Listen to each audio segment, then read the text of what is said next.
오늘은 다 이루었다 라는 제목으로 하나님의 말씀 나누려고 합니다. 지금 예수님의 사역은요, 완성을 향하여서 나아가고 있습니다. 물론 사람의 눈에는 초라해 보일 수도 있고 또 형편없는 실패자의 모습으로 보일 수도 있지만 그렇지 않고 예수님은 지금 완성을 향하여 나아가고 계신 거예요. 오늘 말씀 23절에 보면요, 먼저 로마 군인들에 의해서 예수님은 못 박히셨고 예수님께서 입으셨던 겉옷을 4조각으로 각각 나누어 가졌고 속옷은 통으로 짠 것이기 때문에 나눠 갖기에는 너무 작아서 제비 뽑아서 한 사람이 그것을 가져가게 됩니다. 그런데 이렇게 십자가에 못 박히시고 또 모든 것을 다 빼앗기시는 이 초라한 모습조차도 하나님의 계획 안에서 예정하신 모습 그대로 이루어가고 계심을 성경은 말씀하고 있습니다. 우리 24절 말씀을 함께 읽겠습니다. 24절 말씀 시작. 군인들이 서로 말하되 이것을 찢지 말고 누가 얻나 제비 뽑자 하니 이는 성경에 그들이 내 옷을 나누고 내 옷을 제비 뽑나이다 한 것을 응하게 하려 함이로라. 군인들은 이런 일을 하고. 아멘. 이 말씀은요, 시편 22편 18절 말씀, 내 겉옷을 나누며 속옷을 제비 뽑나이다 라는 말씀이 그대로 이루어졌음을 말씀하고 있습니다. 얼핏 보기에는 군인들이 자기의 이익을 위해서 어차피 죽을 사람 이 겉옷과 속옷 항상 그들이 그냥 취해서 가져갔기 때문에 그냥 당연히 그렇게 취하는 것 같았지만 예수님은 하나님의 시간표대로 모든 것을 내어주시면서 말씀이 성취되고 있음을 예수님은 아셨을 것이고요. 또 후에 사도 요한은 그러한 하나님의 그 역사의 시간, 예수님이 흘러갔던, 예수님이 사셨던 그 모든 삶의 모습들이 말씀과 구약의 말씀과 딱 맞아떨어지는 것을 보면서 아마 충격을 받았을 거예요. 야, 이 모든 것이 성경 말씀대로 된 것이었구나 라고 놀라면서 요한은 요한복음을 기록했을 것입니다. 그래서 요한복음에 보면요, 응하게 하려 함이라 라는 단어가 8번이나 등장합니다. 그래서 예언과 구약의 예언과 성취 이것들을 자세히 기록하고 있습니다. 어쩌면 비참해 보이고 실패한 인생처럼 보이지만 예수님은 말씀을 완성하기 위하여 그 십자가의 길을 걸어가셨습니다. 그렇다면 우리도 우리의 구원의 완성을 위해 날마다 주님을 쫓는 삶을 살아야 할 텐데 어쩌면 우리의 삶도요, 조금 초라해 보이고 실패자 같아 보일 때도 있지만 우리가 하나님의 말씀을 붙들고 살아간다면 마침내 우리도 하나님의 그 계획표 안에서 하나님의 그 승리의 역사 가운데 우리를 인도하게 될 줄로 믿습니다. 그리고 이어서 또 다른 사건이 하나 나오는데요. 예수님의 십자가 그 곁에 머물러 있던 여인들의 기록이 나옵니다. 예수님의 그 십자가에 4명의 여인이 머물러 있었는데 어머니 마리아, 이모, 글로바의 아내 마리아, 막달라 마리아가 예수님의 십자가 밑에 있었다라고 성경에 기록되어 있죠. 그리고 여기에 나오는 이모는요, 세베대의 아들들의 어머니 살로메로 이야기하고 있습니다. 그러니까 세 마리아와 살로메가 예수님의 십자가를 지켰고 그의 곁에 예수님이 사랑하시는 제자 누구예요? 예수님이 사랑하시는 제자. 이 예수님이 사랑하시는 제자라는 표현은요, 요한이 요한복음을 쓰면서 자주 드러내는 표현인데 자기를 가리키는 거예요. 예수님이 나 사랑하셨어. 그래서 요한이다 이렇게 써도 되는데 그의 사랑하시는 제자라는 표현으로 요한복음에 계속 기록되어 있습니다. 그래서 요한과 4명의 여인이 그 십자가를 지키고 있었다라는 거예요. 그런데 십자가에 매달리신 예수님이 좀 이상한 부탁을 하시죠. 어머니에게는 요한을 보십시오. 당신의 아들입니다. 라고 얘기하고 요한에게는 예수님의 어머니 마리아를 보라, 내 어머니라 라고 이야기하면서 서로를 소개시켜주는 듯한 장면을 우리가 보게 돼요. 우리 26절과 27절의 말씀을 한번 읽어볼까요? 26절과 27절 시작. 예수께서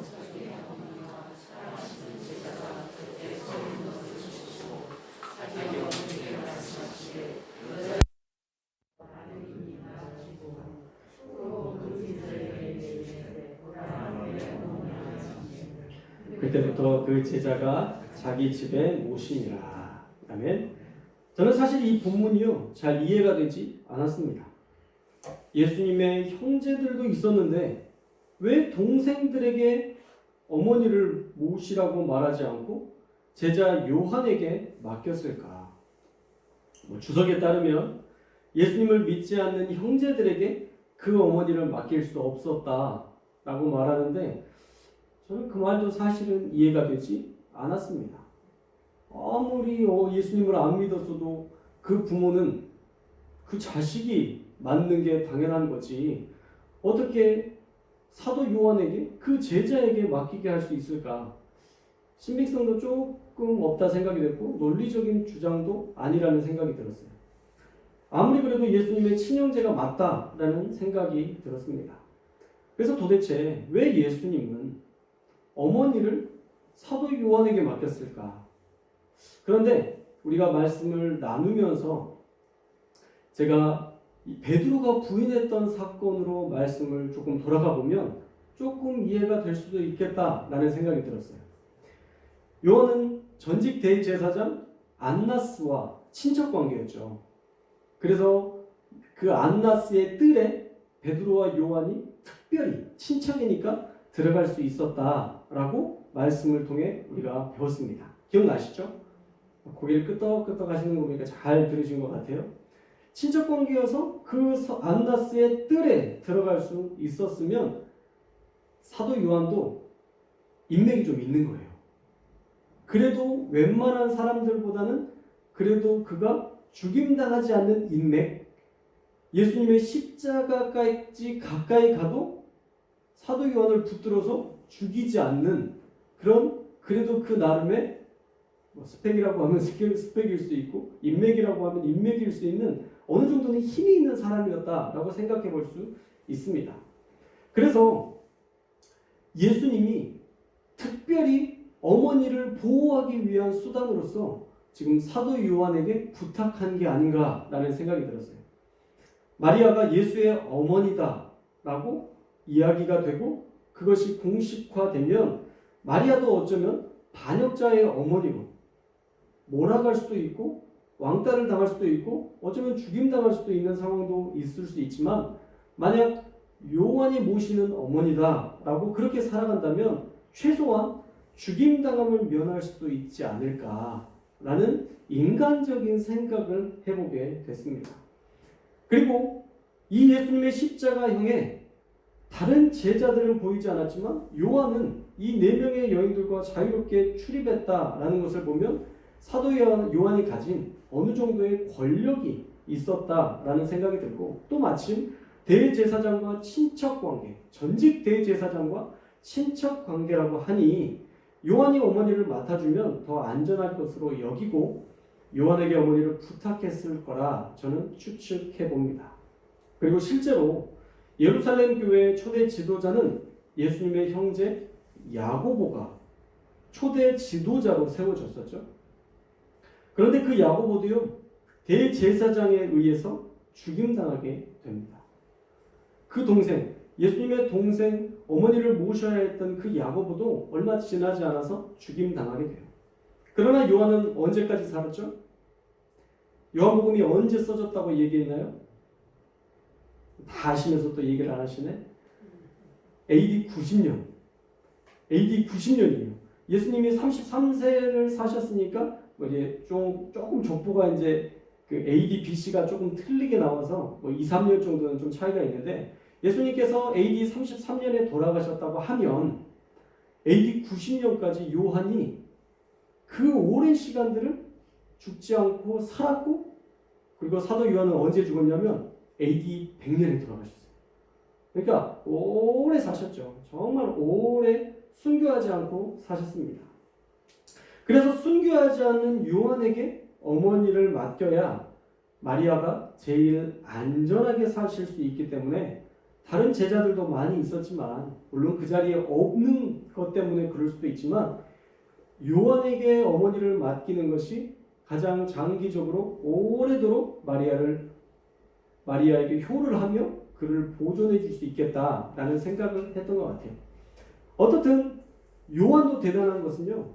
예수님의 말씀을 듣고 27절의 말씀에 보면 그때부터 그 제자가 자기 집에 모시니라 라고 얘기합니다. 그 제자가 자기 집에 모시니라. 사실 남의 어머니를 모신다는 것은 쉬운 일이 아니죠. 그런데도 요한은요. 예수님의 그 마지막 부탁을 자기의 말씀으로 듣고 순종했다라는 거예요. 그리고 마지막으로 이어지는 장면은 예수님께서 이 모든 일이 이제 완성되었음을 아시게 됩니다. 우리 눈에 보기에는 실패의 끝이 온 것처럼 보였지만 예수님은 이제 이 구원의 완성이 이루어졌음을 하나님의 음성을 듣고 하나님께서 주신 그 말씀으로 분명하게 아셨을 거예요. 사람의 눈에는 가시적으로 보이지 않았지만 예수님은 이제 자신의 생명이 다해갈수록 하나님의 계획은 완성되고 있음을 아셨을 것입니다. 그리고 28절에 내가 목마르다 말씀하시죠. 하나님의 구원 계획을 완성해 나아가는 하나님의 아들로서 최종적인 완성의 단계에 예수님은 여전히 인간의 몸을 입고 계셨다는 것을 우리가 분명히 알 수 있죠. 그게 내가 목마르다 말씀하시는 그 음성을 통해서 알 수 있는 거예요. 예수님은 하나님의 아들이셨기 때문에 모든 고통을 전혀 못 느끼시고 그 십자가에 달리신 것이 아니라 온 몸에 피와 물이 빠져나감을 느끼시면서 한없는 갈증으로 목이 타는 것을 경험하셨습니다. 그렇게 우리를 대신하여서 모든 고통과 모든 아픔과 모든 괴로움을 다 짊어지시고 십자가를 지신 것입니다. 그리고 예수님은 의도적으로 내가 목마르다 말씀하신 게 아니라 아마 너무 갈증이 심해서 나도 모르게 힘이 없는 그 중에도 내가 목마르다 개미소리 같은 작은 소리로 말씀하셨을 것입니다. 그래도 감사하게 로마의 군인 한 사람이 신 포도주가 담긴 그릇에 해면을 담가서 이 스펀지 같은 것들을 담가서 적신 후에 그것을 예수님의 입에 대어 줍니다. 그렇게 이름 없는 군인을 통해서 예수님의 그 마지막 갈증을 해소시켜 드립니다. 결국 그 한 모금의 갈증 해소 후에 예수님께서는 다 이루었다 말씀하시고 머리를 숙이신 후에 우리를 위해서 모든 값을 치르시고 생명을 내어주심으로 우리의 구원을, 저와 여러분의 구원을 완성해 주신 것입니다. 할렐루야.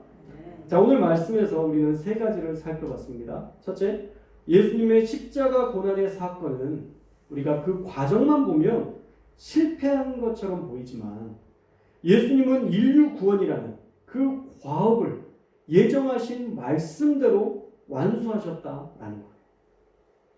우리의 눈에는 실패한 것처럼 보이지만 주님은 완성의 길로 나아가셨다라는 것이죠. 그러니까 가끔 우리가 실패한 것처럼 보여도 괜찮을까요? 괜찮을까요? 괜찮습니다. 그러면 우리가 우리 자신을 볼 때 조금 부족해 보이고 실패한 것처럼 보여도 괜찮아요? 괜찮아요? 괜찮아요. 괜찮아요. 왜냐하면 우리가 하나님 붙들고 살아가면요, 우리의 실패도 결국 하나님은 승리로 바꾸실 것이기 때문이에요. 지금 조금 울고 있지만 괜찮아요? 괜찮아요? 괜찮아요. 우리가 그 눈물을 가지고 주님 앞에 기도하기 시작하고 주님 앞에 나아가면 그 눈물이 기쁨의 단으로 바뀐다고 약속하고 계세요. 눈물로 씨를 뿌리는 자는 기쁨으로 단을 거두리로다. 할렐루야. 그러니까 지금의 눈물이 실패예요? 성공이에요? 어떻게 그렇게 잘 알아요? 할렐루야. 지금의 약간의 나약함과 부족함이 실패예요? 하나님이 완성해 나아가는 과정이에요? 완성해 나아가는 과정인 거예요. 그러므로 저와 여러분이 지금의 현실을 보면서 낙담하지 않기를 주님의 이름으로 축원합니다. 여러분들은 지금 이 자리에서 예배드리는 것만으로도 이미 벌써 한 계단 오른 거예요. 할렐루야. 하나님께서 우리에게 주신 위대한 걸음 가운데 벌써 한 계단을 오른 거예요. 그러면 이번 주 금요일 예배를 나오면 어떨까요? 또 한 계단을 오르는 거겠죠? 우리가 그렇게 한 걸음 한 걸음 천상을 향해 가는 거예요. 하나님의 나라를 향하여서 우리가 하나님을 믿는 믿음으로 나아가면 결국 그 한 걸음 한 걸음 갔던 게 이게 무슨 의미가 있을까 생각되지만 우리가 마침내 하나님을 배울 수 있는 그 영광을 보게 될 줄로 믿습니다. 두 번째로 예수님은 어머니를 가장 잘 보호해 줄 사람을 찾아서 요한에게 맡겼어요. 모르긴 몰라도 이 장남이라는 책임감이 그에게도 있지 않았을까, 예수님에게도 있지 않았을까라는 생각을 해보게 됩니다. 그래서 예수님의 어머니라는 타이틀로 그런 편협한 시각으로 고정관념으로 어머니가 죽임당할 수도 있다는 생각에 요한의 어머니로 요한이 섬겨달라 부탁하게 되었고 요한도 흔쾌히 어머니를 모시게 되었던 것입니다. 예수님도요, 인간의 몸을 입고 살았던 혈육과 어머니 그리고 그 가정을 끝까지 귀히 여기셨습니다. 그렇다면 우리도 마땅히 당연히 우리의 가족을 귀하게 여길 수 있어야 됩니다. 예수님은요, 얼마든지 알아서 하시겠지 하고 어머니는 하나님께 맡겨드리고 그냥 떠날 수도 있었어요. 그런데 십자가에서 그 아픈 중에 내가 목마르다라고 얘기하는 것은 극심한 고통인 거예요. 그 극심한 고통 중에 지금 누구를 바라보고 있어요? 어머니 마리아를 바라보고 있어요. 어머니의 아들이 죽은 다음에 그 상심과 그 괴로움을 보고 있는 거예요. 그래서 그 요한에게 어머니를 맡겼다라는 것이죠.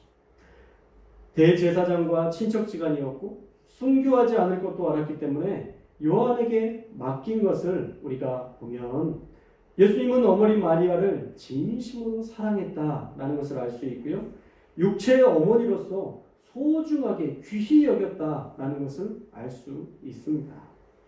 그러니 우리도 그렇게 우리 예수님께서 마리아를 귀하게 여겼던 것처럼 우리도 우리의 가정, 우리의 자녀를 예수님처럼 귀히 여기며 사랑해야 될 줄로 믿습니다. 여러분이 하나님께서 여러분에게 가정을 주신 것은 왜 주셨을까요? 자, 1번 한번 힘차게 싸워봐라. 누가 이기나 보자. 2번 끝까지 사랑해라. 제 답은 보통 마지막에 있습니다. 뭐예요? 2번이에요. 끝까지 사랑하라고 우리 가정을 저와 여러분에게 주신 거예요. 너무 가까이 있으니까 소중함이 없어 보일 때가 있지만 이 사람이 막상 내 곁에 없다는 전제하에서 보면요, 그렇게 소중한 사람이라는 것을 우리가 깨닫게 돼요. 지금은 눈에 보이고 매번 싸우지만 이 싸울 사람이 없다는 게 얼마나 큰 슬픔이고 아픔인지 그래요? 얼마나 큰 슬픔인지를 미리 우리가 깨닫게 되면 이 가정이 얼마나 소중하고 이 사람이 얼마나 귀하고 얼마나 이 사람이 나에게 정말 생명과 같은 존재인지 알게 될 것입니다.